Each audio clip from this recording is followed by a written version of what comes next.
IAS institute నిర్వహిస్తున్న all India scholarship exam pass అవ్వండి. 2 years ఫీజులో 50% మాత్రమే పే చేయండి. మహారాష్ట్ర అసెంబ్లీ ఎన్నికల ప్రచార నిమిత్తం అక్కడికి వెళ్లిన తెలంగాణ ముఖ్యమంత్రి రేవంత్ రెడ్డికి చేదు అనుభవం ఎదురైంది. చంద్రపూర్ నియోజకవర్గం గుగూస్ ప్రాంతంలో ఏర్పాటు చేసిన బహిరంగ సభకు వెళ్తున్న సందర్భంలో మహారాష్ట్ర పోలీసులు రేవంత్ రెడ్డి ప్రయాణిస్తున్న వాహనాన్ని నిలిపి తనిఖీ చేశారు. మహారాష్ట్రలో ప్రస్తుతం ఎన్నికల వేడైతే తారస్థాయికి చేరుకుంది. ఈ నేపథ్యంలో ప్రతి పార్టీ కార్యకలాపాలను క్షుణ్ణంగా పరిశీలిస్తున్న పోలీసులు సీఎం రేవంత్ రెడ్డి వాహనాన్ని తనిఖీ చేయడం హాట్ టాపిక్ గా మారింది. ఇప్పుడు మహారాష్ట్రలో కాంగ్రెస్ అభ్యర్థులకు మద్దతుగా ఎన్నికల సభలో పాల్గొనేందుకు హైదరాబాద్ నుంచి ప్రత్యేక విమానంలో నాగ్పూర్ కు చేరుకున్నారు సీఎం రేవంత్ రెడ్డి. అక్కడి నుంచి చంద్రపూర్లోని గుగూస్ లో ఏర్పాటు చేసిన సభకు రోడ్డు మార్గంలో వెళ్తున్న సమయంలో సీఎం రేవంత్ రెడ్డిని ఆపి పోలీసులు తనిఖీలు చేశారు.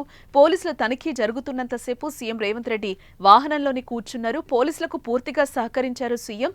ఎన్నికల సమయంలో వాహన తనిఖీలు సహజమే అయినా సీఎం స్థాయి వ్యక్తులను ఆపి తనిఖీ చేయడం అరుదుగా జరుగుతూ ఉంటుంది. ఇక మరోపక్క బీజేపీ కూటమి తరపున ఏపీ డిప్యూటీ సీఎం కూడా మహారాష్ట్ర ఎన్నికల ప్రచారంలో పాల్గొనున్నారు. కాంగ్రెస్ నుంచి రేవంత్ రెడ్డి, బీజేపీ కూటమి నుంచి ఏపీ లీడర్స్ పోటాపోటీగా ఎన్నికల ప్రచారం చేయడంతో మహారాష్ట్రలో ప్రచారం జోరందుకుంది.